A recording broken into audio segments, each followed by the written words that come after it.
Welcome to Brainfluence. I'm Roger Dooley. Today's guest has an important message for all of us. Whether you are an entrepreneur or toiling away working for someone else, you'll learn how to chart a new path to success.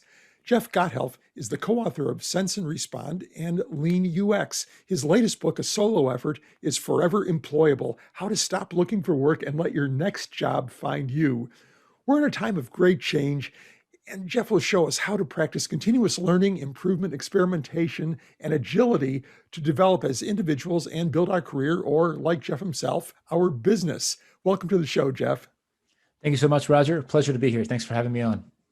Yeah, Jeff, your message really resonated with me because some years back, I had an IT outsourcing company that I had co-founded.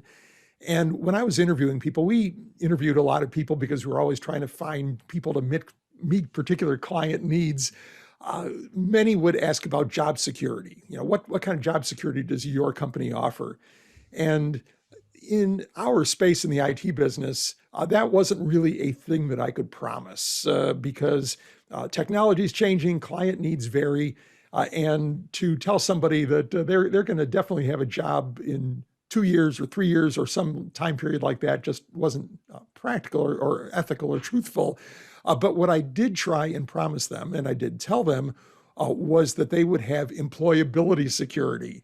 That if they came to work for our company, we would be exposing them to different technologies, different companies, different operating environments, the latest technologies, the newest technologies, and that we would offer them opportunities to train and get certifications and learn skills, and that the fact that we couldn't provide secure employment necessarily, not that we were promising them insecurity either, but just that we couldn't promise them lifetime employment the way companies used to.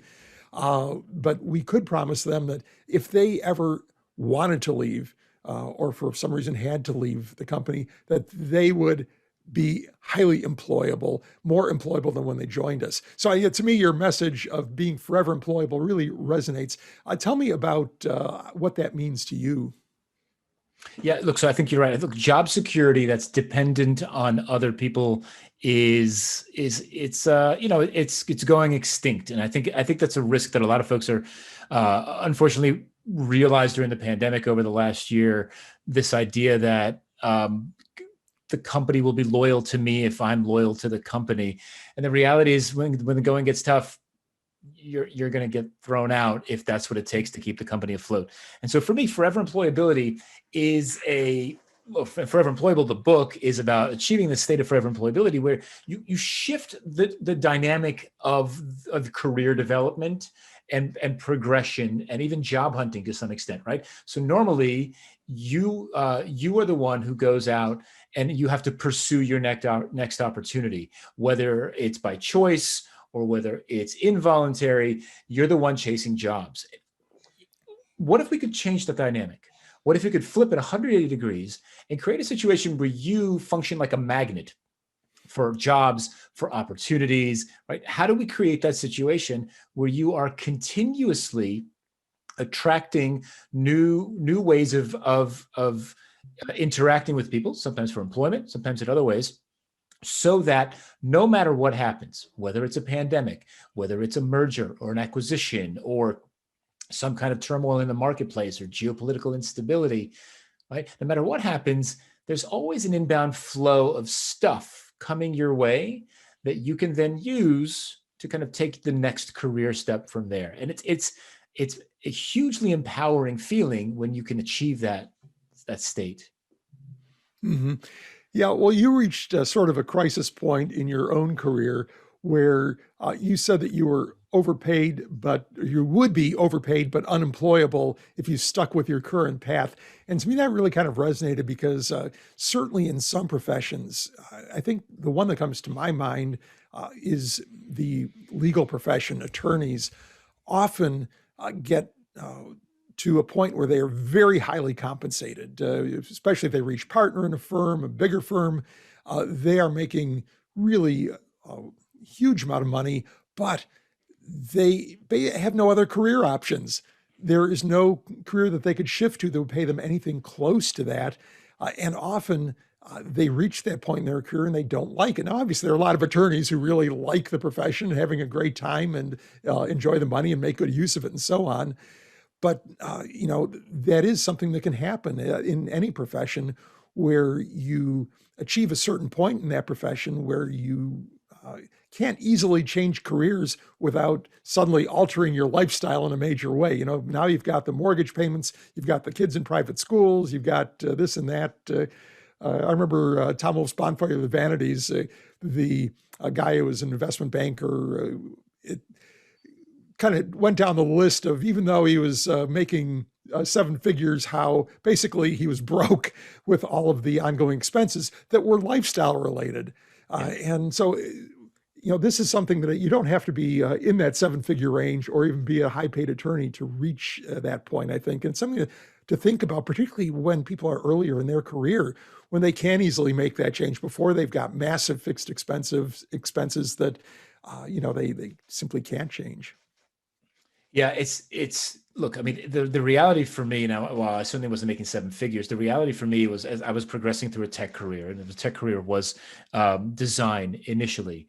Now, look, by design, as you climb the corporate ladder, there are fewer and fewer jobs, right? That's the nature of, that's the kind of the how organizations are structured. There are more individual contributors than there are managers, as it should be. And so as you start to climb the corporate ladder, you get fewer and fewer opportunities. This is particularly painful or poignant in design. So that was my original career. There are very, very few chief design officer positions, very few chief experience officers. They exist, but there aren't that many. And so at a certain point, you're going to plateau, and it's not going to be at the top. It's going to be at the top of your profession. And so for me, the realization was, look, I was already working for a decent company, making decent money, managing a team, doing everything I was supposed to be doing. But my realization was, and I was seeing it happen. I was seeing it happen to my friends who were a few years older than me, maybe a little bit ahead of me in their career progression. They were leaving their kind of mid-level management jobs voluntarily, sometimes involuntarily, other times, and struggling to really land somewhere and stay there for a while. Bouncing around. Took them 6 to 12 months to find something. They'd last 9 months and they were back on the market again. I wasn't willing to play that game anymore. When it came to me, I 2 kids, a house, a mortgage, all the lifestyle stuff that you mentioned before. And I wasn't willing to take that risk. I recognized that I was going to start losing that game more and more and more. I'd been pretty successful getting jobs up until that point, even through the first .com bubble crash and so forth, even during the recession and the financial crisis. But I was gonna start to lose, and I was not willing to threaten the livelihood, the lifestyle of my family for that, and so I decided to be proactive about it. Mm-hmm. Right. Well, I think there's a kind of a double lesson there, Jeff. One is that uh, it's probably better to start earlier rather than later, because Sure. the later you start, sort of the fewer options you have open to you. It gets a little bit tougher to change, take risks, and so on. But on the other hand, it is never too late to start. It may just change your approach a little bit, which is kind of what I guess what you did. Uh, you know, uh, we've had Tom Peters on the show a few times, and years ago he wrote a really fascinating article about the startup of you. And in your book, you talk about the startup of Jeff, and this is basically the approach that you are describing, right? That if a person wants to take charge of their career, whether that ends up being a career in companies working for other people or an entrepreneurial career, that they have to view themselves as a startup. Why don't you dig into that a little bit? Absolutely. So look, and that's exactly the right approach. So this is an entrepreneurial approach to your career. This is being proactive about what you're going to do. So the question is, okay, if what do entrepreneurs do? Entrepreneurs solve problems in the world. They identify a need that's going unmet or that's met by what they believe to be inferior solutions, and they decide that they're going to provide a superior solution or just a solution at all. This is what you're doing. You're saying, look, I'm an expert in whatever your field of expertise is, project management, legal defense, whatever it is. And you're saying, look, I believe that I can I can solve this problem better than most people. I've got a tremendous amount of experience, and I'm going to start to create demand for my experience. I'm going to let the world know that I exist. I'm going to let the world know what I know, and I'm going to let the world know that there are other ways that they can engage with me. It's in a clear effort to drive demand. And that demand initially shows up as readers of your blog posts or subscribers to your podcast or viewers to a video of you giving a speech, buyers of your book. And then eventually it turns into job offers or consulting offers. And so the coaching offers, et cetera.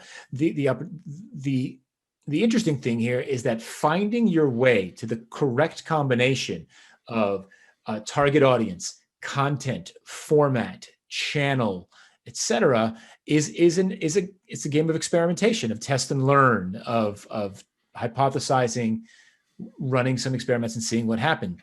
The main thing here, just like in the startup world, right? The measure of success is not, did I build a product? Or in this case, did I share my expertise? Did I share my content? It's, did I change the behavior of the people who are consuming my product? Are they doing something differently? In the entrepreneurial world, they're buying your product, they're subscribing to your startup, whatever it is. In the startup of you, kind of in the Forever Employable world, you're looking for readers, subscribers, people who maybe buy a training or a class from you, they buy a book from you, they hire you to speak, that type of thing. And that's the goal. The goal is to build that demand and maintain it, and then scale that up to a point where you are supporting either yourself individually, or you're supplementing your full-time employment with these opportunities, so that new full-time employments opportunities become very evident from that work relatively often. Mm-hmm.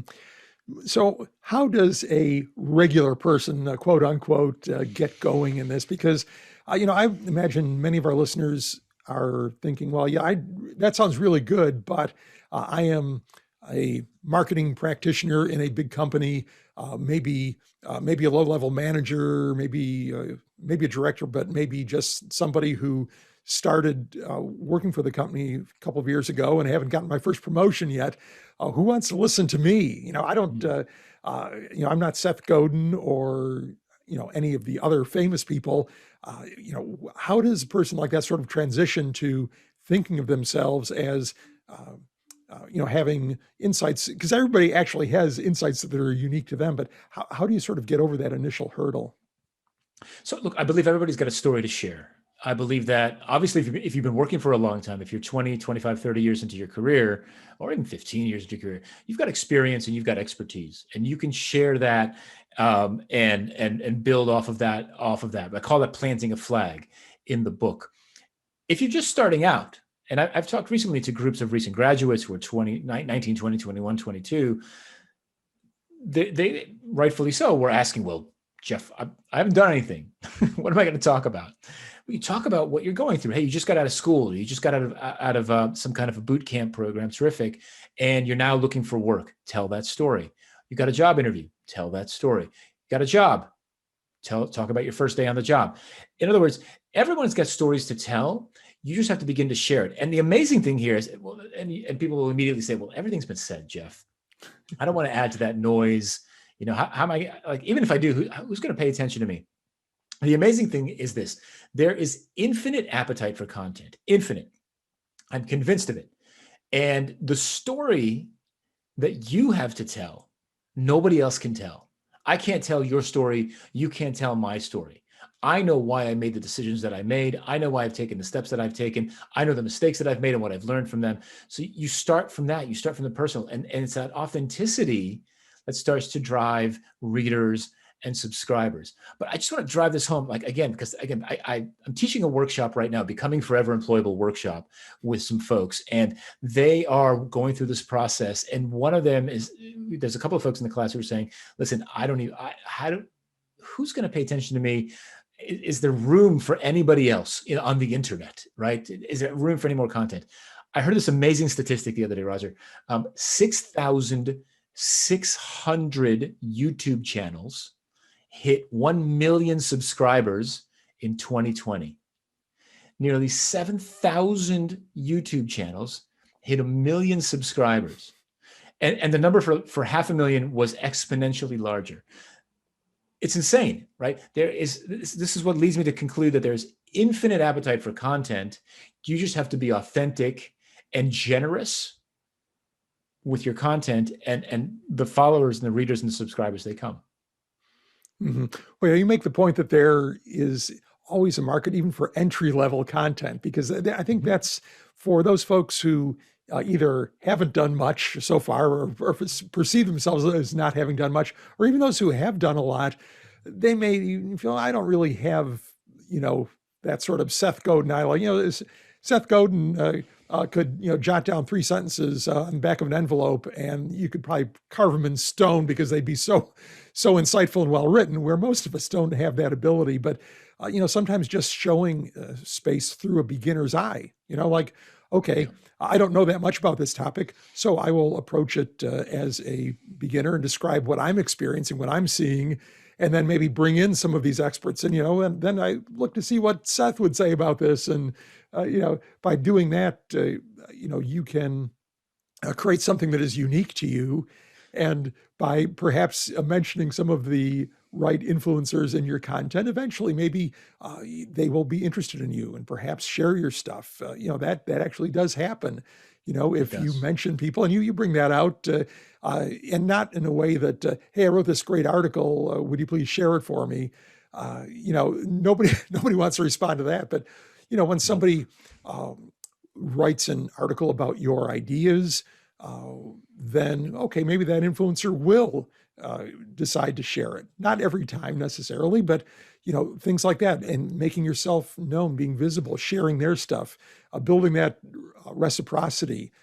All of that can, over time build up. And it's not I'm sure you would agree, Jeff, it's not going to happen overnight in most cases, but it's a building process.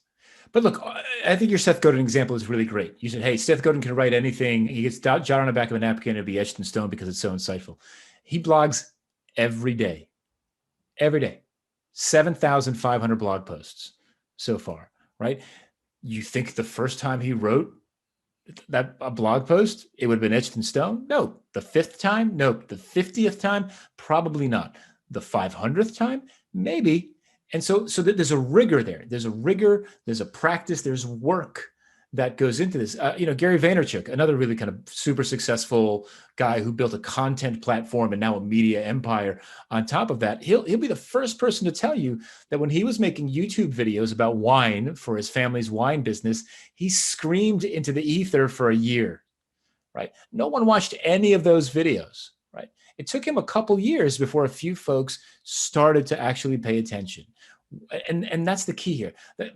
This is the thing that I think turns a lot of people off, is they see people like Seth Godin and Gary Vaynerchuk and whoever super successful, and they're like, oh, those guys are huge. If I don't get that in the first 3 months, then I'm just not going to do this.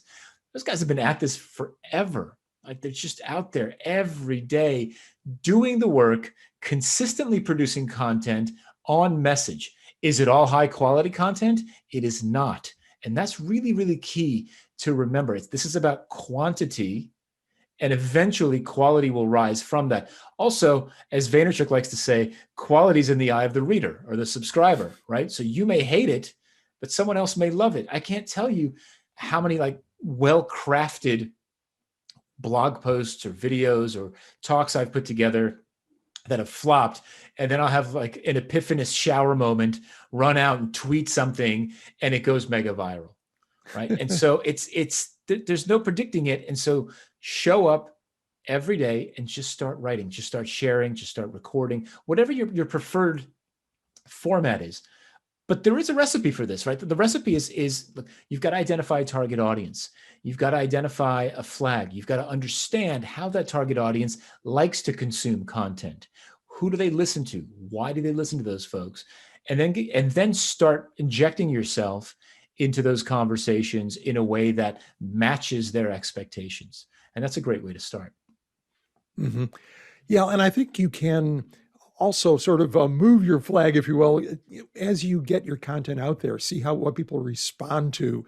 I know that was my own experience, and I can also confirm what you were describing. I started writing my neuromarketing blog back in '05, I think, and it was probably at least 3 years before I got any significant traction, and like another two before I got a book deal. And during that time, initially, there really wasn't too much happening. I just kept writing stuff and writing stuff. But I saw that some things got more attention than others. Some drew more comments, some got more shares. And that sort of guided me as to what people were interested in. I had started off kind of heavy on the neuroscience aspect, talking about, very brain type topics with neural implants and things like that. And yeah, those are, not didn't really get too much traction. When I talked about more practical strategies that any size business could use, that was what got shared. That's what drew the comments. Yeah. And to your point about this good stuff not always getting traction, I wrote, I'm sure, many pretty high quality and what I thought were insightful blog posts in those early years. The one thing that got the most traction was a ridiculously short post that basically I posted 5 links to something on another site, and somehow that hit big. And this was when Dig was or Dig Oh was yeah. big, and it hit the front page of Dig.com, and it crashed my server, and it was like, but this is like the worst thing I ever wrote, or the least effort, certainly the least value add that I ever did. Yeah. So you never know when lightning's going to strike, and You don't. just got to keep grinding away at it, but also refining your approach. Because people will tell you, not come out necessarily and tell you, but you will be able to see what stuff is resonating, what stuff is saying, "Wow, hey, as you say, I took action because of this." Yeah. Look, the goal here is to build an audience, and it's to build a reputation, and then to give generously to that audience.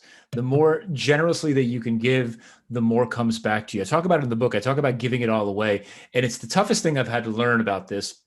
And there are days where I'm not super comfortable with this idea that, I've been working professionally for over 20 years. I've got experience. I've got expertise. I feel like I should get paid for that experience and expertise. And yet, the unintuitive thing is that the more that you share generously, the more you talk about what you've learned and what you've done and how it's shaped what you do today, the more opportunities come back to you. Because people see you as a trusted resource. They see you as someone who can actually bring those ideas to wherever they work or to whatever challenge they're facing. And this is the thing that is unintuitive. But like, for example, if you go to my blog today, if you go to jeffgothelf.com, almost everything there is free, right? The blog posts are free. There are resources to download. There's canvases, there's templates, there's videos of my keynotes that you can watch. Those keynotes are free. The only thing you're paying for on my site, you have to buy the books. The books are on sale on Amazon, and then tickets to classes that I'm teaching. But you could take the video of my keynotes and put it up in a conference room and gather the team and have them watch it, right? And yet I get hired to give those talks all the time, right? When these days virtually, but before in person. It's completely counterintuitive. I still don't really understand it, but people really appreciate when you're generous and you give back to the community. And to me, that's the key, and that's how you have to see it, right? It's not self-promotion per se, although certainly that is one of the goals of it. It's giving back. You're sharing back to a broader community than just your immediate team or your colleagues. Sort of the Grateful Dead approach. I mean, you can watch Rolling Stones and Lady Gaga videos for free on YouTube. You can buy their album or even probably steal it, very cheaply. But people will pay a lot of money to go see them live. Now, of course, a performance, by a big act is a little bit different than seeing somebody like you or me on the stage. But I think there is still the value of that in-person experience. It's immediate. It lets people connect with the individual. There's an opportunity to interact in many cases before or after. There's that chance to ask the specific question that you wanted to ask that you really can't do of a YouTube video, and all these things. So people will pay for it. Plus, there's the attention factor. if you have a message that management wants its people to hear, they know they could just send out a link to your YouTube video on the topic, but you're probably going to pay much less attention to that than if you are in a conference room or these days on a dedicated Zoom call with that person there presenting in person and able to interact. So you can say, hey, wait a minute, I have a question. So, I think there is still value in those live performances, but it is, I think, a conundrum for many of us. Like, how much stuff do you give away for free? Because I think that probably, you or I could do all kinds of free gigs. If every day we could do a free gig for somebody, and at some point say, okay, well, you gotta monetize somehow. But at the same time, you can't take that attitude that, wow, I am not going to help people unless they pay me. I think you've got to first establish yourself as that helper, as that guide, that mentor, and then some small number of people may decide to actually pay you for what you're offering. Yeah, I interviewed Michael Bungay Stanier on my Forever Employable Stories video interview series. Someday soon to be a podcast. We'll see. But he's the author of The Coaching Habit and a couple of other books as well. Very successful guy. And look, he said, yeah, you give it away, you give it all away, but you have to have a monetization strategy as well, right? So some kind of a sense of said, look, I'm going to give blog posts away, resources and articles, right? But if you want, like, for example, like when I give a talk, especially these days, because it's all virtual, right? If you want a copy of the slides, no problem.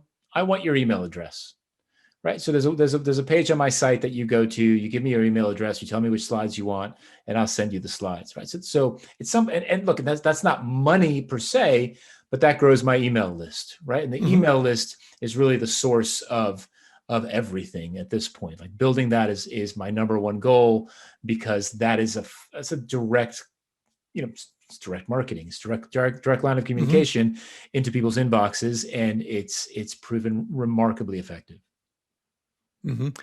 Yeah. So talk about storytelling a little bit. That's a key point in the book. I think our audience knows about stories and the power of stories for your brain, but how does the individual tell their story or tell stories in a way that will engage new people?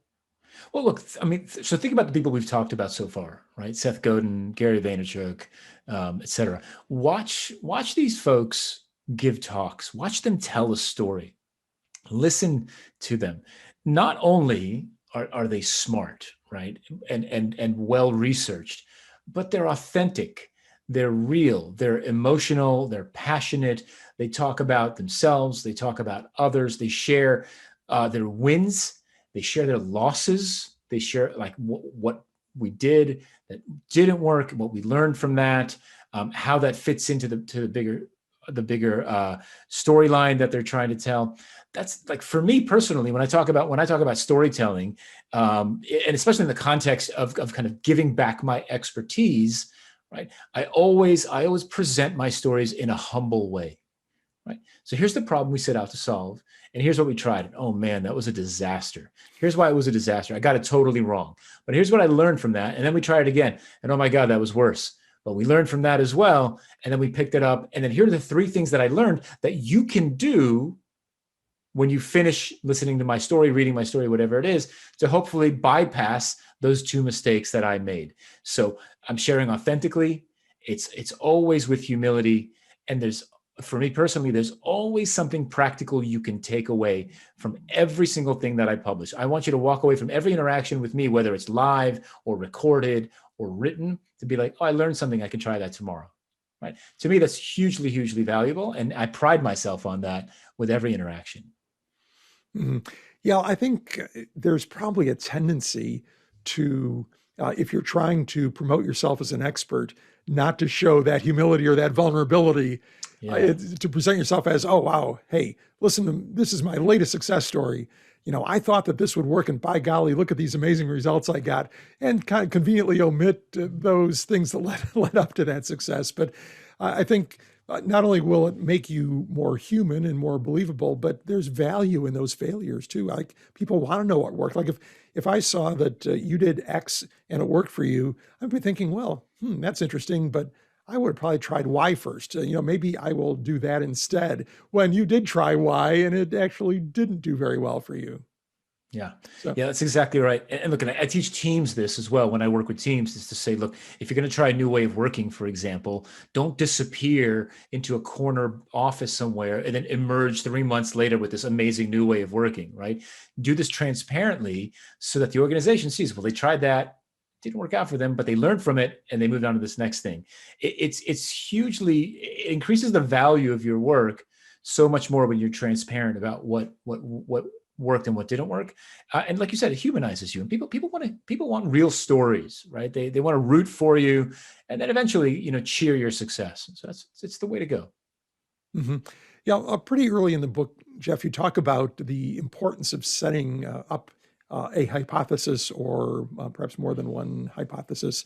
Explain what you mean, and what would some examples be for somebody who is saying, "Okay, well, I think I've got an idea of where I want to plant my flag, where I want to be known as something."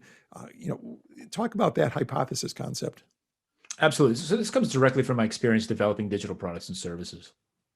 The hypothesis essentially reframes what you'd like to do in a testable way, in a provable or disprovable way, with a clear measure of success that's not the making of the content as the measure of success, but the impact that it had on your target audience. So, for example, you could have a hypothesis that says, look, my hypothesis says that I want to reach DIY home repair folks with 5-minute plumbing repair videos on YouTube. And I'll know that it's working when I have 100 subscribers to my channel in the first month. Okay, something like that. So what you're doing there is you're saying, look, I've got a target audience. These are DIY home repair folks, people who like to fix things on their own. You've got the thing that you'd like to make for them. I'd like to make short plumbing repair videos for them. You've got a channel. You're going to use YouTube. And most importantly, you've got your success criteria, right? Success criteria says, hey, it's not I made 50 videos this month, or I made 1 video this month. It's I got 100 people to subscribe, right? Getting people to subscribe is evidence that you've provided value, that you did something. So you've got a hypothesis, right? That's the hypothesis. And if you don't get that 100, right? If you get 12, that's a good indication that maybe you're in the wrong channel, the video is not valuable, you're hitting the wrong audience, something along those lines. And you can dig further into that.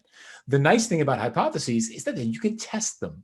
And you can test them in a very lightweight way. You don't need to go buy a whole bunch of equipment and convert your garage into a YouTube studio, right? What you can buy is a $10 tripod with an iPhone mount or a phone mount on it. Put the phone on it, point it at your face, and start talking about the thing you want to fix. And then when you're fixing the thing, just move the tripod and point the phone at the thing, at the work that you're doing, and then bring it back. 5 minutes, done. Make it quick and dirty. Post it, and then let the internet know that it exists. And that's an experiment. And you can kind of see that people watch it. Did they subscribe? Did they forward it? And the goal then is, if people buy into this, well, then your hypothesis holds water, and you can invest more in the next video. For the next video, you know what? I'm gonna use a DSLR that I have laying around for that, or something along those lines. Eventually, if you start to get enough evidence that says, look, this is the way to go, yeah, sure. At that point, convert the garage into a YouTube studio. But you want the evidence for that increased investment. And if you don't get it, well, then you pivot the hypothesis, right? Different channel, different audience, different content, whatever it is, to try to find that right combination that resonates with your target audience and changes their behavior. That's the key. Mm-hmm. Yeah, I think that's something that we're all trying to do, is change behavior, Jeff. I know that as an author and writer and speaker and trainer, I like it when I sell books, or my work is recognized in some way, but there is nothing I like better than to hear from somebody who says, hey, I use this idea of yours and it really helped me, or helped my business. I mean, to me, that is the greatest kind of feedback that any author or creator can get. And that, that's what we should all be striving for, not the number of retweets or likes or shares or views or whatever, but just some small evidence that your ideas are changing the behavior of others or producing positive outcomes for those others. That's the reward I think we're all looking for. We could keep on going, but I will let you tell our audience, Jeff, where can people find you online in your ideas? So I'm super easy to find. That's by design. If you go to jeffgothelf.com, everything is there. Please feel free to connect with me on LinkedIn. That would probably be the best way to go. And Twitter as well. I spend a lot of time on Twitter as well. So between Twitter, LinkedIn, and my website, everything's there.